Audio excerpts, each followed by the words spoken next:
张作霖和郭兆志把宝橘子给他压黄了。哎呀，张大虎急的是六神无主，答应10天给钱，让张作霖住这听信儿。荒野4见，日月如梭呀。转眼5天过去了，张大虎是头影不见。张作霖有点坐不住了，把管事的那曹子头找着了。哎，我你们东家呢？东家可忙坏了，东一趟西一趟给您老张了钱呢。钱张了怎么样了？哎呀，差的数目还挺悬殊啊，那家差好几万两呢。最近还要上营口去一趟，您放心，钱有的是，他凑不齐，求亲靠友也能把钱给您如数圆上。我告诉你啊，10天期限，现在过了一半了，我可没那么大的耐性。哎，知道。就在这天的晚上，二来子郭兆志睡不着了，那么老些钱都在麻袋里装着，就在床边这放着，那是钱呢。钱就是是非的母子，很可能招来飞灾横祸。这二来子跟张作霖说：“老疙瘩，我下晚睡不着觉啊，直做噩梦。我这2天这眼皮它噔一个劲儿跳，左眼跳财，右眼跳祸呀，我这右眼皮就跳起来没完了。我老疙瘩，咱走吧。那别要了，那么多钱咱怎么花呀？就这点钱足够咱们活后半辈儿的。咱们爷俩买了房子，置了地，剩下的钱存在银号里头，咱们折跟头花，打把式花，拿大饼花都花不了啊！适可而止吧，啊，叔叔求你了，咱的目的已经达到了。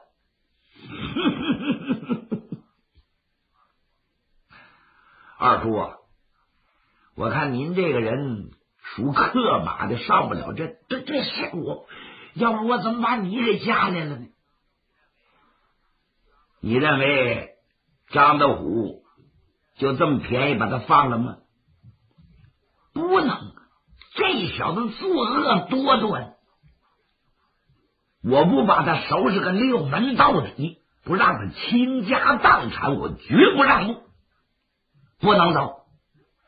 对，好吧，那听你的。我总觉得杀人不过头点地，别把事情太激化了。到10天怎么样？10天他不还钱，你要住不了，你就走你的。行，不过这5天真难熬啊，我得怎么过呀？到了10天，张德虎没露面。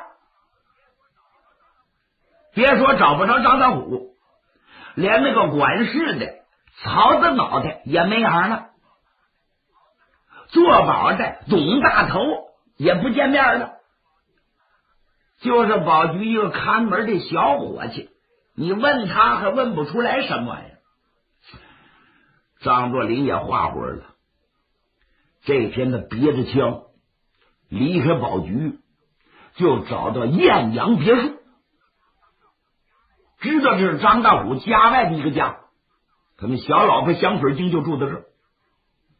报了名之后，有人给接进去了，呵，这个阔气，跟大花园一样。那个香水精亲自接待的，你想这样的女人能好得了？一见着张作霖那是眉飞色舞，眉目传情，妖里妖气。还想跟张作霖使用美人计呢，张作霖根本不吃这一套，正颜厉色，好像泥菩萨，吓得香水精也不敢靠近。张作霖叫他转告张德虎，我再等3天，银子给我拿不来，可别怪我翻脸不认人。好，我一定如实转告，如实转告。他上营口还没回来，大概也就是1半天吧。把钱凑齐了，就给您送去，您不必来了。好呀，张德林回去了。一琢磨，二来子说的不是没有道理呀。他告诉郭兆志，你把这1000两银票给我留下，再给我留点银子，剩下的东西周的驴背上，你赶紧走。你先回家，我送你一程。带这么多的钱，路上你可多加小心啊！哎，老嘎子，那你跟我也走的？不，我不能走。你呢，先回你们家，找地方挖坑，把这银子埋起来，先别花啊，留着将来有用。其实张作霖另有打算了。张作霖给自己的命运早就做了安排了，非得当胡子不可呀！当胡子没钱行吗？买枪买马买子弹，什么事儿离不开钱呢？所以叫二来子带着这笔巨金先走了。张作霖提着枪护送出20几里地，把他送到官道上，回头看看没有盯梢的，这才放下心。千叮咛万嘱托，告诉二来子，早了别走，晚了别走，早早的住，早早的回家。哎，你放心吧，反正把这银子丢了，我他妈也不活着了。他走了，剩下张作霖一个人。他不最后通牒就3天吗？到了3天还没劲儿。张作霖心说：好啊，你把我蹲这儿了，明儿早我堵门骂你去，不给钱你给我卖了你这个别墅，不然的话我放火给你烧了。这几天的紧张，张作霖也有点疲乏了。二来子这一走，剩下一个人怪腻歪的，他就躺下了，把这枪压在枕头底下，迷迷糊糊，心里盘算着张德虎想干什么。你还想勾人对我下毒手吗？我借你个胆子！你有家有业，在高坎这住着，量你也不能糊涂到这种地步。他睡着了，也就刚睡着门开了，嚓，从外头窜进10几个彪形大汉，手里都拿着麻袋。没等张作霖明白，连脑袋在屁股就给套上，底下套了一条，拿大口的一装是夹起来就走。剩下的人翻屋里的东西，把张作霖那颗米雷根50粒子弹，剩下的钱，所有的东西是全部卷包会。连夜之间把张作霖架到高坎的郊外那还有几个人，有的拎着铁锹，有的拎着镐，闹了半天树林里头挖了很深很深的一个大坑，是井筒子形的，窟窿，把张作霖扔地上。张大虎就在这等着呢。闹了半天是张大虎真下了毒手了，不然的话他赔不起这么笔巨款。张作霖明白怎么回事，别看在麻袋里头，张作霖的嘴能说话，耳朵能听见。好汉可不吃眼睛亏，张作霖就喊开了：哪位朋友能不能容我说句话？咱把话说清楚了，我死而无憾。谁要不让我说话，我骂谁8辈的祖宗。敢不敢叫我说一句话？我说一句。这些人不敢做主，转过脸来看着张大虎，等着他的示下。张大虎夹着洋烟，瞪着怪眼看着，寻思了那么一会儿，把麻袋打开，把他先放出来，让他做个明白鬼。有人把麻袋口袋撤掉，把张作霖拿绳子捆起来，4个人架着，让他站起来了。蒙蒙的月光张作霖拢目光一看，认出张德虎来了。张德虎把大牙一呲：“张老疙瘩，这可对不起呀！我让你做个明白鬼。听说你是海城西小洼村的人，你从那儿生的，嘿嘿，没想到吧？你死在高坎的南边榆树林，看见这坑没？这就是你葬身之地。休怪我张大虎心黑手狠，这原因就是叫你逼的，我实在不得不如此了。”张作霖一笑：“我说张大爷，行啊，500年前是一家一笔写不出俩张字的，说不定咱们还有点亲戚。你对你亲戚就下此毒手，还不起银子没关系，你说句话呀，打个欠条也可以。我张作霖是茅房拉屎脸朝外的人，我创江湖没白创，只要你给我一句话也行，你不应该把我蹲在这儿。我姓张的，我早就料到你对我要下毒手，爷也不怕，怕也不来。我知道我二进高坎，我想碰你张德虎，我这就叫太岁头上动土，火神庙点灯。再过20年还是好汉一条啊，你随便来吧。不过姓张的你别忘了，我也有3亲6故，我们来俩人吧，走了一个送信请人去，你可掂量掂量。你要把我置于死地，我那些好朋友也不能饶了你，你随便了。张德虎真有点骑虎难下了，买，把他种在里头。人们过来把张作霖头朝下脚朝上嗖就塞在坑里头。您说这坑有多深？张作霖个再小点，往一栽没影了。人们把铁锹抄起来就要填土。张德虎一琢磨，慢着，人命关天呐！等！哎，我张作霖，你听见我说话了不？听见了。我说只要你答应我一个条件，欠你的钱你不要了，你给我出个手续，你说已经还清了，我马上放你，你看怎么样？要这个条件不答应，可对不起，我马上要填土了。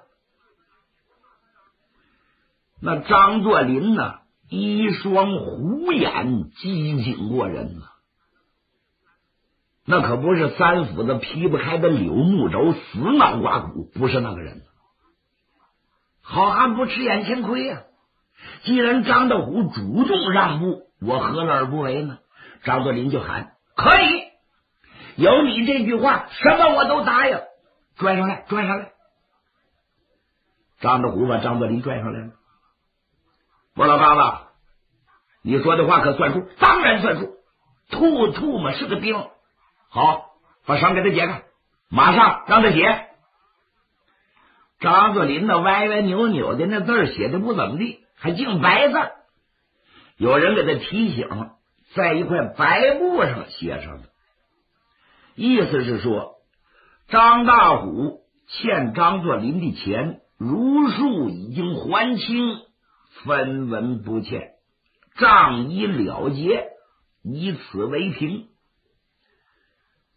手雅摁上，张德虎往怀里一揣，哎，老疙瘩，你可看清楚啊，这叫白纸画黑道，有你的指纹，有你的手雅，我不怕你讹我，早晚讹我到官府一报案，可打你个诬陷罪，对不对呢？今天这事儿就叫他过去。张作霖一笑，可以，不过我还有个条件，我的马，我的枪，我的家伙你得给我。不，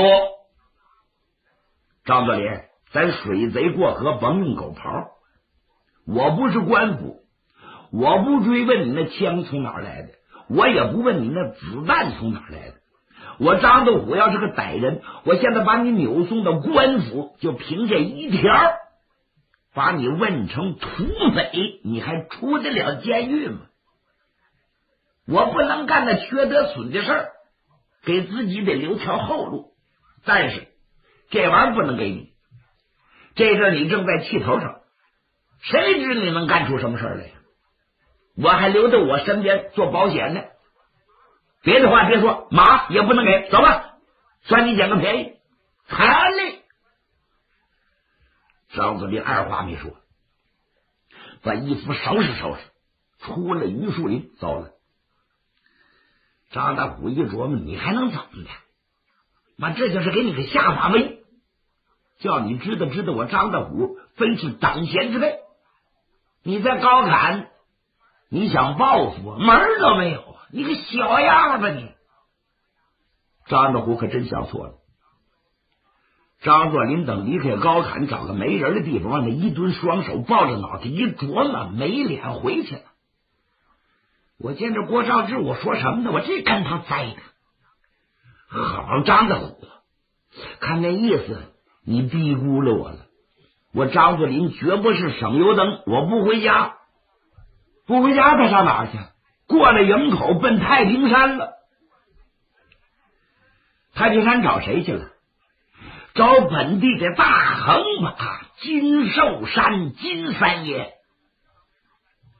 上文书咱说了，有两个人劫道，张作霖把他们放了，不但没缴他们的界，临走还给了他们银子。这两个土匪一报号，一个叫青龙，一个叫浑龙，是太平山金寿山手下的。因为有前者那个茬，所以这次张作霖来了。书说简短，好不容易找到太平山的匪巢，还真就见着金三爷了。金寿山是本地的一霸，人们都管他叫金三爷。那么他怎么能接待张作霖呢？有原因。前些时辽西巨匪杜立三杜老派给下了通知了，金寿山也接着通知了，说杜老判最近收了个干儿子，叫张作霖，乳名叫老疙瘩，是我的义子干儿，将来有朝一日要走到你的地面上，你要多加关照。那杜老判是辽西巨匪呀，各柳子没有不听他的，惹不起呀。金寿山接着这个通知之后，脑袋里头有了深刻的印象。青龙浑龙回来对他一说，现在新出了个朋友报号，爱谁谁，叫张作霖，张老疙瘩，高朋友，太高了。是怎么来怎么去一说，金寿山对张作霖有印象。还没想到张作霖来了，金寿山自然热情款待了。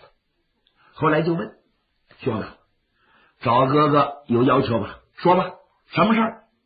哥哥是尽力帮忙。张作霖一笑，三爷，初次见面我就给您找麻烦。说实在的，我栽到高坎了，是这么回事。这口气不出，我非憋死不可。我冒犯三爷，打算借20个弟兄，借20支枪，要学习高坎，不知三爷能不能帮忙？这，哎呀，金寿山一听啊，妈，这家比我还敢干呢。我说老高子，人单势孤啊，这么办吧，我绝不驳你的面子，我亲自带着队去，你看怎么样？不，三爷，我绝不敢劳动你的金身大驾，只要您能借给我弟兄，我就感恩不尽了。金寿山不借给他人呐，觉着对不起杜立三和杜老潘，只好借给他们。20个弟兄，20颗枪，20匹马呀，让青龙、浑龙带着队跟张作霖赶奔高坎。这一路之上是说说笑笑，不敢走官道，是绕路而行，也就是5、6天的时间，到了高坎了。白天他们藏到树林，等到晚上，张作霖领着偷偷摸摸就到了艳阳别墅，把20个人调配开了，把这别墅是团团包围。青龙、浑龙手里都双家伙，问张作霖：“我说，老嘎子，你说这活怎么做吧？是要死头的，还是留点活气的？是斩尽诸绝呀，还是留几个？请你转告弟兄，我对付的就是张道虎，跟旁人没有关系，千万不要伤害旁人。另外，我还要活的。我见着张道虎，我有话说。好嘞，抓活的得了。交代下去了，一声号令，噌，闯进艳阳别墅这屋里。张道虎做梦没想到，张作霖居然跟胡子有勾搭，把人给勾来了。正在被窝里跟香水精睡觉，听见外边有脚步的声音，等他把枪也提到手里头，张作霖领着青龙、浑龙也扑到床前，快起来！在被窝给掏出来，把香水精吓得嗷一声钻被窝里边去，没人理他。张作霖把张道虎架在院里头，二话没说，砰！就是一顿嘴巴子。张道虎，你把狗眼睁开，三爷我回来了，你想到没？哎呀，老疙瘩，不，三爷，哎呀，你真是好样的，你是不是要我的命，要报复？对，我要以其人之道还治其人之身，挖坑把他埋了，那就挖坑。张道虎也不白给啊！我说老疙瘩，你埋吧，反正我活到40多岁，我也够本了。不过我知道你张作霖是个人物，你很讲义气。我临死之前，我好好跟你说几句话，行不行？行，说吧。说完了，我再收拾你。我说老疙瘩，你是人物啊，你经常说你是面上的人。当然了，我做的不对，我不应该那样对待你，但是我也是逼的。我说张作霖啊，不管怎么说，我要你命没有？我没要你的命啊！我从坑里头把你捞出来，我把你放了。你怎么就不想一想？我张大虎有坑里的心，害你的心，我的嘴一歪歪到官府一报案，你有没有今天？你那一家子能不能安安稳稳还在家里住着？恐怕不能吧。办事情不能赶尽杀绝呀！我把你放了，没想到你勾着人前来报复。张作霖，你真把我整死，难道你就问心无愧不成吗？你讲话了，我也有3、7、6过，难道我的人就能善罢甘休吗？再者说了，杀人偿命，欠债还钱呢，人命可关天。你要把我给埋了，你可想想后果。青龙、浑龙在旁边听啊，不爱听，跳过来，这个啪，就是俩鞭炮。他妈，你白活什么呢？干我们这一行的，管什么他妈后果不后果的？你这临死之前还想威胁人呢，打死你个傻子！不但揍了他一顿，两个人翻回头来跟张作霖说：“我说老张，事到如今，你可不能心慈手软呐，对这号人绝不能客气。”张作霖咬着后槽牙思索了一阵，好吧，我听明白，来，把他落到坑里给我